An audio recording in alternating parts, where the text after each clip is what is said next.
Ada kalanya, kita melewati jalan yang begitu sunyi, hingga suara detak jantung sendiri terasa terlalu nyaring. Jalanan malam memang menyimpan banyak cerita.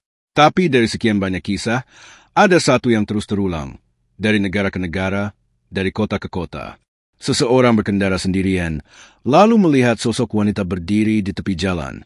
Ia terlihat lemah, dingin, dan butuh bantuan. Maka ia pun berhenti, menawarkannya tumpangan. Mereka berbincang singkat, tapi ketika sampai di tempat tujuan, wanita itu menghilang. Lenyap, begitu saja. Kisah ini dikenal dengan banyak nama, tapi dunia mengenalnya sebagai The Vanishing Hitchhiker, cerita tentang penumpang misterius yang datang entah dari mana dan pergi tanpa jejak. Malam ini, aku akan membawamu menyusuri kembali kisah itu, berdasarkan kejadian nyata, saksi hidup, laporan polisi, hingga catatan sejarah. Jika kau merasa pernah mengalami hal serupa, mungkin kau tidak sendirian. Nyalakan lampu secukupnya. Kunci pintu rapat-rapat, karena kisah ini akan membawamu ke perjalanan tanpa kepastian, di jalan sepi yang hanya ditemani rasa takut. Cerita utama bagian 1, sosok di Jalan Lincoln Avenue, tahun 1974, Illinois, Amerika Serikat. Udara malam bulan November itu menggigit dingin. Daun-daun kering berterbangan di jalanan yang sepi, tertiup angin yang tak bersuara. Kota kecil bernama Justus hampir tenggelam dalam kesunyian. Hanya ada 1 atau 2 kendaraan yang lewat setiap setengah jam sekali. Di balik kemudi mobil Dodge tua, Ralph Forster, pria berusia 36 tahun, sedang dalam perjalanan pulang dari kerja lembur. Ia mengambil rute yang biasa, Lincoln Avenue, jalan memutar yang agak lebih panjang, tapi cenderung lebih tenang. Lampu depan mobil menyapu gelapnya jalan. Saat tiba-tiba, di sisi kanan jalan, di depan gerbang pemakaman Resurrection Cemetery, berdiri seorang gadis muda. Ia mengenakan gaun pesta putih yang sudah agak kotor di bagian bawahnya. Rambut pirangnya panjang, tergerai dan tertiup angin malam. Wajahnya pucat, dan ia terlihat menggigil, memeluk tubuhnya sendiri. 1 tangannya mengangkat, memberi tanda, refleks, Ralph injek rem. Ia buka jendela sedikit. "Are you okay, miss?" tanyanya. Gadis itu mengangguk pelan, lalu mendekat. Suaranya lemah. "Cold you give me a ride home?" "Please, it's so cold." Tanpa banyak berpikir, Ralph membuka pintu. Ia bukan tipe orang yang biasa memberi tumpangan, tapi malam itu terasa berbeda. Gadis itu duduk diam di kursi penumpang, menunduk. "Where do you live?" tanya Ralph sambil melirik. Gadis itu menyebutkan alamat di bagian selatan kota. Tak jauh dari situ. Mereka berkendara dalam diam selama beberapa menit sebelum gadis itu mulai bicara. Suaranya lembut, datar. "Ada pesta dansa di pusat komunitas, tapi aku pergi sebelum selesai. Terlalu bising." Ralph hanya mengangguk. "You don't sound like you had fun." Ia sempat menoleh ke arah gadis itu, tapi kursi penumpang sudah kosong. Tak ada suara, tak ada gerakan pintu. Hanya dingin yang tiba-tiba menelan ruang kabin mobil. Ralph panik. Ia segera berhenti di pinggir jalan, membuka lampu kabin. Tak ada jejak, tak ada bekas duduk. Tapi ketika ia menoleh ke jendela, dilihatnya sesuatu berdiri di sisi jalan, tempat ia menjemput gadis itu tadi, di depan gerbang pemakaman itu. Dan saat lampu mobil menyorot ke arah sana, gadis bergaun putih itu masih berdiri di tempat yang sama. Untuk catatan bahwa bagian ini terinspirasi langsung dari legenda urban paling terkenal di Illinois tentang Resurrection Mary, yang disebut-sebut sebagai penumpang hantu paling ikonik dalam sejarah urban legend Amerika. Ini salah satu versi klasik dari cerita Vanishing Hitchhiker. Cerita utama bagian 2, penumpang terakhir. Chicago, musim dingin tahun 1980. Langit tampak seperti kanvas gelap yang tak berujung. Angin bertiup dari arah danau, menusuk masuk sampai ke tulang. Di dalam taksinya yang kuning pudar, Joe Mallory menyesap kopi dingin dari termos logam, sambil menunggu di pinggir jalan, tepat di luar kawasan Arthur Avenue. Jam menunjukkan pukul 2.17 dini hari. Joe sudah bersiap untuk pulang. Tapi saat ia memutar kunci dan hendak menyalakan mesin, seorang wanita muda mengetuk jendela taksinya. "Tok, tok, Tok, gaun putih, rambut panjang, wajah cantik tapi datar, seperti tak menunjukkan emosi. Ia membungkuk sedikit dan berkata pelan, "Could you take me home?" Joe mengangguk. "Hop in." Ia membuka pintu belakang dan gadis itu masuk tanpa suara. Duduk di sudut kursi, tubuhnya agak kaku. Joe menyalakan mesin dan melirik ke kaca spion. "Where to?" tanyanya. Gadis itu menyebutkan alamat yang Joe kenali, sebuah rumah tua di kawasan suburban. Butuh sekitar 15 menit berkendara. Selama perjalanan, gadis itu hanya diam. Hanya sekali ia bicara ketika mereka melewati jembatan kecil. "That's where it did?" Joe menoleh cepat ke kaca spion. "What?" Tapi gadis itu hanya menatap keluar jendela. Tak bicara lagi. Ketika mereka tiba di alamat tujuan, Joe menoleh ke belakang. Ingin memberitahu jumlah ongkos. Tapi kursi belakang kosong. Tak ada siapapun. Ia turun dengan cepat dan mengetuk pintu rumah. Seorang wanita tua membuka dengan mata sayu. "Maaf, Bu. Tadi saya mengantar seorang gadis muda ke alamat ini. Tapi dia hilang dari dalam taksi saya." Wanita itu menarik napas dalam, lalu perlahan berkata, "Kalau dia memakai gaun putih, itu pasti anak saya. Dia meninggal 10 tahun lalu, tertabrak mobil di dekat jembatan." Kisah ini diambil dari berbagai versi penampakan Hitchhiker Ghost yang dikenal masyarakat sekitar Chicago. Archer Avenue memang jadi titik legendaris tempat banyak pengemudi mengaku pernah mengantar penumpang yang menghilang.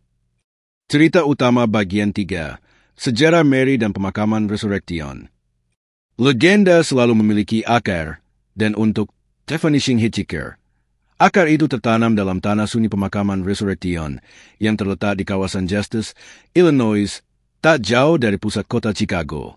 Pemakaman itu dibuka pada akhir abad ke-19. Tanahnya luas, tenang, dipenuhi deretan nisan tua yang terkadang tak lagi terbaca. Tapi dari semua cerita yang berkembang di sekitarnya, satu nama selalu muncul, Mary. Beberapa menyebut namanya Mary Bregothi, seorang gadis muda keturunan Polandia yang meninggal dalam kecelakaan mobil tahun 1934. Ia baru berusia 21 tahun. Menurut laporan surat kabar saat itu, Mary baru saja menghadiri pesta dansa di selatan Chicago sebelum mobil yang ia tumpangi menabrak tiang lampu. Ia duduk di kursi penumpang dan meninggal seketika. Tubuhnya dimakamkan di Resurrection Cemetery, hanya beberapa ratus meter dari tempat penampakan terjadi. Tapi tidak semua percaya itu Mary Bregothi. Beberapa versi lain menyebut nama Anna, Lucille, bahkan hanya sebagai The Girl in White. Tapi yang pasti, deskripsi penampakan selalu sama.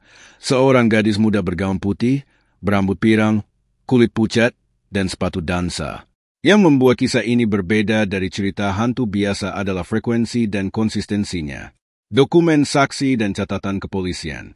Tahun 1976, dua petugas polisi yang sedang berpatroli malam di Archer Avenue melaporkan melihat seorang wanita muda berlari ke arah gerbang pemakaman Resurrection. Mereka menyusul untuk memastikan keamanannya, tapi wanita itu tiba-tiba menghilang tepat di depan mata mereka, menyatu dengan kabut yang turun dari pepohonan. Tahun 1989, seorang sopir truk mengaku hampir menabrak seorang gadis muda yang muncul tiba-tiba di tengah jalan.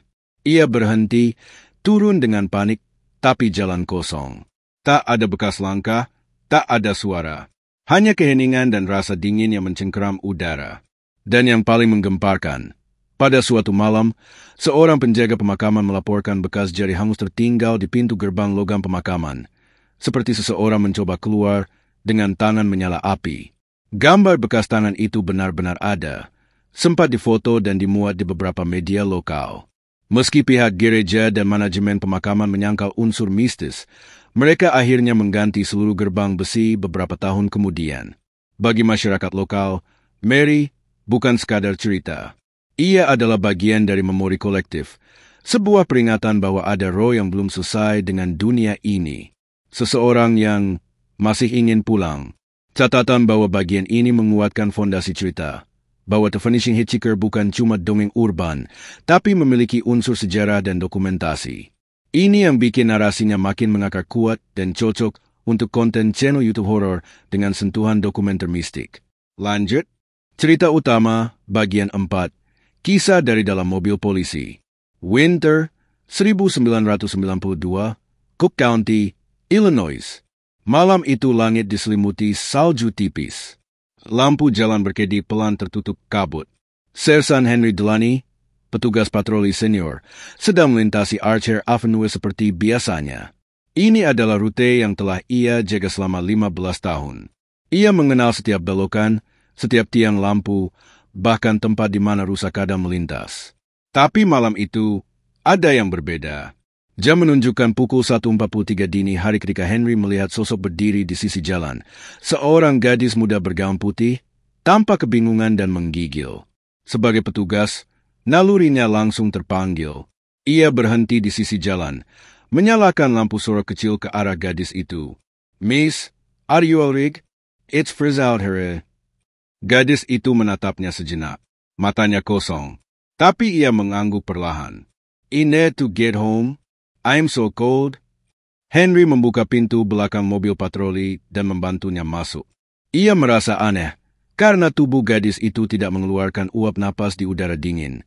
Tapi ia menepis kecurigaan itu sebagai efek kelelahan. Di dalam mobil, mereka tak banyak bicara. Henry hanya menyalakan pemanas dan bertanya kemana ia harus mengantar. Gadis itu menyebut nama jalan, South Damen Avenue, ujung kota. Henry mengenali jalan itu. Banyak rumah tua di sana. Sekitar 10 menit berlalu, mobil melaju perlahan melewati pemakaman Resurrection. Dan saat itulah, udara di dalam kabin mobil turun drastis. Pemanas masih menyala, tapi Henry bisa melihat embun napasnya sendiri. Ia menoleh ke spion dalam mobil dan tidak melihat siapa-siapa. Kursi belakang kosong. Jantungnya berdetak tak beraturan. Ia berhenti di bahu jalan dan menyalakan lampu kabin. Tidak ada pintu yang terbuka, tidak ada suara, tapi di jok belakang ada bekas duduk yang terlihat jelas. Seperti seseorang baru saja berada di sana beberapa detik sebelumnya. Henry tidak pernah melaporkan kejadian itu secara resmi. Tapi di kemudian hari, ia menceritakan semuanya pada rekannya dan salah satu reporter lokal yang menyelidiki cerita Resurrection Mary. "Aku bawa penumpang hantu dalam mobil polisi," katanya. "Dan aku tahu itu gila, tapi aku bukan orang pertama yang melihat dia." Catatan bahwa cerita petugas patroli ini merupakan kombinasi dari beberapa kesaksian anonim dan dokumentasi cerita lokal dari Chicago. Banyak laporan dari petugas keamanan, pengemudi kendaraan dinas, bahkan pengantar surat yang mengalami kejadian serupa di sekitar Archer Avenue. Cerita utama bagian 5, pengakuan seorang ibu. 1997, lingkungan tua di South Damen Avenue, Chicago. Di sebuah rumah kecil bercat krem yang tampak usang dimakan waktu, tinggal seorang wanita tua bernama Eleanor Wozniak. Ia sudah hidup sendiri selama hampir 2 dekade. Rambutnya memutih, tubuhnya bungkuk, dan suara napasnya kini tak lebih dari hembusan lirih.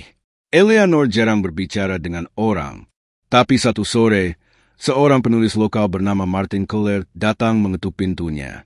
Ia sedang menulis buku tentang urban legend Chicago dan mendengar bahwa Eleanor pernah menerima tamu tak biasa, seorang supir taksi yang mengantar anaknya di tengah malam. Awalnya Eleanor menolak bicara, tapi setelah beberapa menit duduk bersama secangkir teh, ia mulai membuka kisahnya, pelan, terbata, seperti menahan sesuatu yang sudah lama ia simpan sendiri. Namanya Mary, anakku satu-satunya. Matanya berkaca-kaca. Dia suka berdansa. Gaun putihnya itu, dia pilih sendiri. Untuk pesta dansa pertamanya. Tapi dia tak pernah pulang malam itu. Menurut cerita Eleanor, Mary pergi ke pesta dansa tahun 1939. Ia sempat berpamitan dengan senyum lebar dan sepasang sepatu baru. Tapi pukul 2 pagi, polisi datang ke rumah. Kecelakaan. Mary tertabrak mobil di Archer Avenue saat berjalan kaki menuju halte. Ia meninggal di tempat. Tubuhnya dikebumikan di Resurrection Cemetery hanya beberapa hari setelah ulang tahunnya yang ke-20. Yang membuat kisah ini berbeda adalah serangkaian kejadian aneh yang terjadi setelahnya. Beberapa tahun setelah dia meninggal, orang-orang mulai datang ke rumah ini. Sopir, polisi, bahkan seorang pastor. Mereka bilang Mereka mengantar seorang gadis muda ke alamat ini. Eleanor selalu tahu siapa yang mereka maksud, tapi ia tak pernah menyuruh mereka pergi. Ia selalu membuka pintu dan berkata dengan suara lembut, "Ya, itu anak saya." Martin bertanya, apakah Eleanor percaya Rosemary masih berkeliaran? Dia mungkin hanya mencoba pulang. Sesuatu menghentikannya malam itu. Mungkin tubuhnya sudah terkubur, tapi jiwanya belum sampai ke rumah. Ia menatap keluar jendela, ke arah jalan kosong di depan rumah. Setiap kali pintu depan diketuk malam hari, aku masih berharap itu dia. Catatan emosional, bagian ini memberi sisi manusiawi dalam legenda, bahwa di balik cerita horor, ada kisah duka yang dalam. Eleanor Wozniak memang tokoh fiktif hasil rekonstruksi dari berbagai kisah ibu-ibu dalam artikel dan wawancara lama seputar Resurrection Mary. Tapi narasi ini berdasarkan kesaksian nyata tentang orang-orang yang merasa mengenal penumpang hantu itu sebagai kerabat mereka. Cerita utama, bagian 6, Malam Perayaan dan Penampakan. Tahun 2003 Halloween, malam 31 Oktober. Di sebuah rumah pinggiran kota Chicago, sekelompok remaja berkumpul untuk pesta kecil-kecilan. Ada Kyle, Tina, Robbie, dan Melissa. Mereka semua duduk di sofa, menonton film horor dengan lampu redup dan camilan berserakan di meja. Seperti banyak anak muda lainnya malam itu, mereka mencari sensasi dan mungkin ingin sedikit menantang ketakutan mereka sendiri. Saat jam menunjukkan pukul 12.13 malam, Robbie mengusulkan sesuatu. Kenapa kita nggak pergi ke Archer Avenue? Cuma buat lihat-lihat. Kalau beruntung, kita bisa lihat Mary si penumpang hantu itu. Awalnya yang lain menolak. Tapi karena rasa penasaran dan keberanian palsu dari soda berkafein dan gula berlebih, mereka akhirnya naik mobil Kale, sebuah SUV tua, dan melaju menuju Archer Avenue. Udara dingin. Kabut menggantung rendah di jalan. Mereka memutar lagu pelan, tertawa, dan mengejek satu sama lain, sampai tiba di titik yang disebut Resurrection Curve, tikungan dekat gerbang pemakaman. Tina, yang duduk di kursi depan, tiba-tiba berseru, "Hei, itu apa?" Di tepi jalan, terlihat sosok berdiri sendirian, mengenakan gaun putih, rambut panjang terurai, dan wajah tertunduk. Mobil berhenti perlahan. Melissa menekan wajahnya ke jendela. "Itu dia. Itu Mary." Gaun putihnya bergerak pelan, seperti tertiup angin yang tak ada. Tapi yang paling membuat mereka ketakutan adalah saat sosok itu menoleh perlahan ke arah mereka. Wajahnya pucat dan matanya tidak memiliki bola mata. Hanya rongga gelap seperti lubang kosong. Kyle panik dan menginjak gas. Mobil melaju kencang menjauh dari lokasi itu. Mereka semua berteriak, napas tersengal, mencoba mencari logika atas apa yang mereka lihat. Tapi tidak ada yang bisa menjelaskan. Dan saat mereka akhirnya sampai di pom bensin untuk menenangkan diri, Melissa, yang duduk di belakang, berkata dengan suara bergetar, "Kalian lihat enggak? Kursi di sebelahku basah, kayak habis diduduki seseorang yang kehujanan." Catatan naratif. Bagian ini merupakan gabungan dari laporan penampakan yang sering terjadi di malam Halloween, waktu di mana batas antara dunia manusia dan roh diyakini menjadi tipis. Banyak remaja mencoba menguji kisah urban legend dengan datang ke tempat penampakan, dan justru mengalami sendiri hal-hal tak masuk akal. Cerita utama, bagian 7, Gerbang yang Terbakar. Tahun 1976, Resurrection Mary, Justice, Illinois. Tanggal 10 Agustus, sekitar pukul 5 pagi, seorang penjaga pemakaman bernama Raymond Nowicki sedang melakukan patroli rutinnya di sekitar area pagar. Suasana pagi itu sunyi. Kabut tebal menggantung di udara, dan aroma tanah basah menyeruak dari balik pepohonan pinus. Saat melewati gerbang utama dari besi cor, Raymond tiba-tiba berhenti. Di sana, terlihat 2 bekas tangan manusia, seperti telapak tangan dan 5 jari, membara, tertempel di logam hitam gerbang. Bekasnya terlihat terbakar hangus, logamnya berubah warna keperakan, dan garis-garis jari sangat jelas. Ada kuku, ruas jari, bahkan lekukan telapak. Seolah-olah seseorang yang tangannya menyala menyentuh gerbang itu dari dalam dan mencoba keluar. Raymond tertegun. Tak ada seorang pun di sekitar. Gerbang dikunci seperti biasa. Tak ada tanda dibuka paksa. Ia memanggil rekannya, dan kemudian melaporkannya ke manajer pemakaman. Keesokan harinya, media lokal menangkap kabar tersebut. Chicago Sun-Times dan Suburban Tribune meliput kejadian ini. Beberapa jurnalis datang untuk memotret langsung bekas tangan yang terbakar di gerbang logam. Foto-foto itu pun beredar luas dan memicu spekulasi besar. Sebagian percaya ini adalah jejak Mary, yang mencoba melintasi batas dunia dan ingin pulang. Sebagian lain menyebut itu hanya reaksi kimia atau korosi, atau bahkan vandalisme.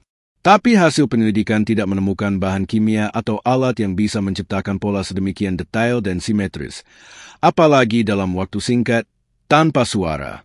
Karena sorotan publik dan tekanan gereja, pihak pemakaman akhirnya mengganti seluruh panel gerbang tersebut, namun bekas asli masih sempat terdokumentasi dalam beberapa buku misteri dan majalah horor investigatif. Sampai hari ini, foto-foto bekas tangan hangus itu masih jadi bukti paling nyata yang dikaitkan dengan penampakan Mary, seolah-olah ia benar-benar ada di sana, berusaha keluar, dan menyentuh dunia kita. Catatan fakta, cerita tentang Resurrection Handprints benar-benar ada dan terkenal, termasuk dalam banyak arsip cerita paranormal. Meskipun tak ada bukti ilmiah yang pasti, kejadian ini sering dijadikan titik kuat dalam mempertahankan kisah Resurrection Mary sebagai urban legend yang paling nyata. Cerita utama bagian 8. Mary dan mobil taksi. Musim dingin tahun 1980 Chicago. Hujan salju turun deras malam itu. Angin menggigit kulit dan menurunkan jarak pandang hingga hanya beberapa meter. Frank Bianchi, sopir taksi malam, sudah hampir menyelesaikan gilirannya ketika ia melihat sosok perempuan berdiri di bawah tiang lampu jalan dekat Archer Avenue. Perempuan itu tampak muda, mengenakan gaun putih kuno, dan memeluk tubuhnya sendiri seolah menggigil. Rambutnya panjang, basah oleh salju, dan ia melambaikan tangan dengan ragu. Frank memperlambat laju taksinya. Ia membuka jendela sedikit. Butuh tumpangan, Miss? Wanita itu mengangguk pelan dan tanpa berkata apa-apa, membuka pintu belakang dan masuk ke dalam mobil. Frank, terbiasa dengan penumpang pendiam, hanya menyalakan pemanas dan mulai mengemudi. Mau kemana? Suara penumpangnya terdengar pelan, seperti bisikan. Saudarman away? Frank mengenal alamat itu. Perjalanan sekitar 20 menit dalam kondisi salju seperti ini. Di sepanjang perjalanan, perempuan itu diam saja. Frank kadang mencoba mengajak bicara, tapi tidak mendapat respons. Hanya tatapan kosong dari kaca spion. Namun saat mereka mendekati Resurrection Tree, suasana di dalam mobil berubah drastis. Udara tiba-tiba menjadi dingin, lebih dingin dari luar, dan kaca jendela mulai berembun, meskipun pemanas masih menyala. Lalu, tanpa peringatan, Frank merasa permobilnya sedikit terangkat, seperti bobot di kursi belakang menghilang. Ia menoleh kaca spion dan kursi belakang kosong. Tidak ada pintu terbuka. Tidak ada suara. Tidak ada jejak siapapun keluar. Ia menginjak rem, turun dari mobil, dan membuka pintu belakang. Tidak ada siapapun di sana, tapi kursi belakangnya basah, seperti seorang dengan pakaian salju baru saja duduk di situ. Frank berdiri membeku di pinggir jalan. Salju terus turun. Ia tahu apa yang baru saja terjadi. Dan seperti banyak sopir taksi sebelum dan sesudahnya, ia akhirnya melapor, bukan ke polisi, tapi ke pengelola pemakaman. Mereka hanya mengangguk pelan. Kamu bukan yang pertama. Catatan populer. Kisah sopir taksi yang kehilangan penumpang adalah salah satu inti dari urban legend Vanishing Hitchhiker dan telah muncul dalam berbagai versi sejak tahun 1930-an. Dalam kasus Resurrection Mary, cerita ini paling sering terjadi di Archer Avenue, dengan Mary sebagai penumpang yang minta diantar pulang ke alamat yang seringkali mengarah ke pemakaman atau rumah kosong. Cerita utama bagian 9. Apa yang sebenarnya terjadi? Setelah puluhan tahun cerita Mary beredar, banyak peneliti dan jurnalis independen mulai mencoba menyusun fakta dari potongan-potongan cerita. Tujuan mereka satu, mencari tahu identitas asli dari Resurrection Mary. Salah satu penelusuran paling serius datang dari seorang penulis bernama Richard Crowe, seorang peneliti paranormal asal Chicago yang menulis banyak artikel dan buku tentang fenomena lokal. Crowe menyimpulkan bahwa Mary kemungkinan besar berdasarkan kisah nyata dari beberapa perempuan muda yang meninggal secara tragis dalam kecelakaan, terutama di area sekitar Archer Avenue dan Chicago Barat Daya. Berikut adalah beberapa kandidat Mary yang dianggap paling mungkin. 1. Mary Bergoffy, seorang gadis Polandia Amerika berusia 21 tahun yang meninggal tahun 1934 dalam kecelakaan mobil di Chicago. Ia dikenal sebagai gadis yang suka berdansa dan sering mengunjungi ballroom. Ia dimakamkan di Estesimir Cemetery yang tidak terlalu jauh dari Archer Avenue. Namun, skeptis berpendapat, dia bukan dikubur di Resurrection Cemetery, jadi apakah mungkin ini orang yang sama? 2. Anna Mary Norkus, seorang gadis muda keturunan Lituania yang meninggal tahun 1927 dalam kecelakaan saat dalam perjalanan pulang dari pesta dansa bersama sepupunya. Ia baru berusia 12 tahun. Nama panggilannya saat itu adalah Marija, bentuk Lituania dari Mary. Ia dikuburkan di Resurrection Cemetery. Banyak yang percaya kisah Mary bisa saja berasal dari tragedi Anna, yang kisahnya menyebar lalu berkembang seiring waktu. Namun, usianya yang masih 12 tahun membuat sebagian orang meragukan kecocokan dengan deskripsi penumpang hantu yang selalu digambarkan sebagai wanita muda usia 18-24 tahun. 3 wanita tak dikenal dalam kecelakaan tahun 1939. Beberapa laporan tua menyebutkan ada seorang wanita muda tak dikenal yang tewas tertabrak mobil di Archer Avenue pada akhir 1930-an setelah pulang dari sebuah pesta. Catatan kecelakaannya kabur, tidak terdokumentasi dengan jelas. Nama tidak dicantumkan dalam laporan resmi. Beberapa percaya kisah Mary mungkin berasal dari korban ini, yang namanya hilang dari sejarah, tapi ingatan tentang tragedinya hidup lewat cerita rakyat. Teori lain, gabungan cerita. Banyak peneliti modern percaya bahwa Resurrection Mary bukan satu orang, melainkan gabungan dari beberapa kejadian serupa. Kematian gadis muda, kecelakaan, dan penampakan. Semuanya tercampur dan membentuk figur tunggal yang dikenal sebagai Mary. Cerita moral, beberapa folkloris menganggap kisah Mary sebagai bentuk urban morality tale. Cerita yang digunakan untuk menakut-nakuti anak muda agar tidak berkeliaran malam-malam atau mengemudi sembrono setelah pesta. Satu hal yang pasti, meski tidak ada bukti definitif soal siapa Mary yang sesungguhnya, satu hal jelas, cerita ini tak pernah benar-benar mati. Setiap dekade, selalu muncul laporan baru, pengakuan saksi, dan penampakan. Mary selalu kembali. Cerita utama bagian 10. Penampakan terakhir. Chicago, Februari 2019. Seorang pengemudi Uber bernama Lucas P., 29 tahun, menceritakan pengalamannya secara anonim dalam sebuah forum Reddit bertema Urban Legend. Ia tidak sedang mencari perhatian. Malah, tulisannya terasa jujur dan gamblang. Dan inilah kisahnya. Malam itu dingin, salju ringan turun, dan Lucas sedang mengambil penumpang dari sekitar daerah Justice, tak jauh dari Archer Avenue. Saat ia melaju perlahan, sistem Ubernya tidak menunjukkan adanya order aktif, tapi tiba-tiba, ia melihat seseorang berdiri di pinggir jalan. Seorang wanita muda, mengenakan gaun putih panjang, rambut panjang lurus, berdiri membelakangi jalan dengan tangan melambai kecil. Lucas mengira itu penumpang yang nyasar atau salah pin. Ia berhenti dan membuka jendela. Butuh tumpangan, Miss? Wanita itu menoleh pelan, tapi wajahnya terlalu pucat dan matanya seperti kosong. Ia tidak berbicara, hanya membuka pintu belakang dan duduk. Lucas mengira sistem Ubernya bermasalah. Ia memutuskan untuk tetap mengantar. Mau kemana? Perempuan itu pelan menjawab, rumah dekat Resurrection. Lucas mengangguk dan mulai mengemudi. Tapi yang membuatnya mulai merasa tidak nyaman adalah udara di dalam mobil mendadak sangat dingin, meski pemanas menyala. Ia memeriksa kaca spion. Wanita itu duduk tenang, memandang keluar jendela. Tapi ketika mereka melewati gerbang pemakaman Resurrection Cemetery, perempuan itu menghilang. Tidak ada suara pintu terbuka. Tidak ada jejak. Tidak ada beban di kursi belakang. Lucas menepi, turun dari mobil, membuka pintu belakang, dan mendapati bantalan kursinya basah, seolah baru saja diduduki seseorang yang kedinginan. Dalam unggahannya, ia menulis, "Aku tahu itu terdengar konyol, tapi aku benar-benar lihat dia. Dan aku gak akan pernah ambil jalur Archer Avenue malam-malam lagi." Catatan modern. Kisah ini viral di kalangan komunitas urban legend online. Banyak yang menyebut ini hanya creepypasta atau kisah fiksi. Tapi pengguna yang mengaku sebagai Lukas menjawab satu kali saja. Kalian bisa bilang aku gila.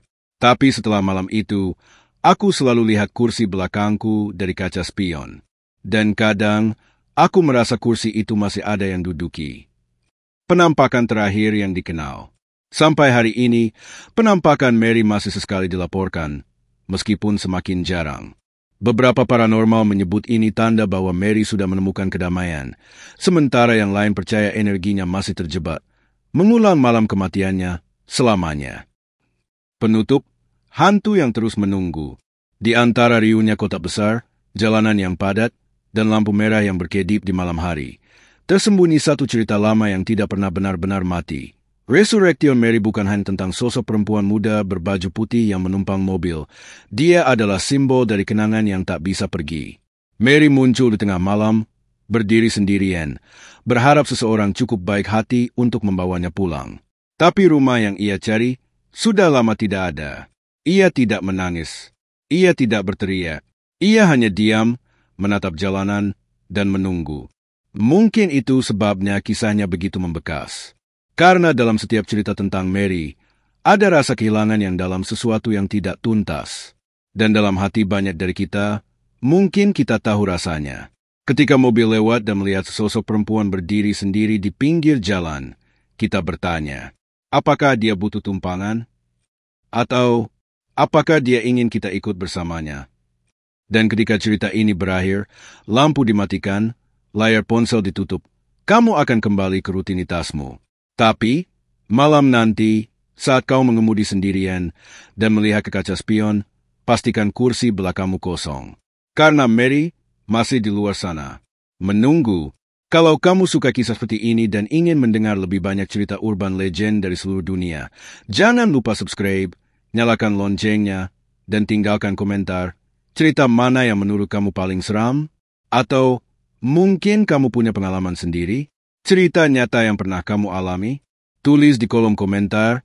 Siapa tahu ceritamu yang akan kami angkat di episode berikutnya. Sampai jumpa di kisah horor selanjutnya. Dan hati-hati kalau sedang berkendara malam-malam. Jangan-jangan kamu yang selanjutnya melihat Mary.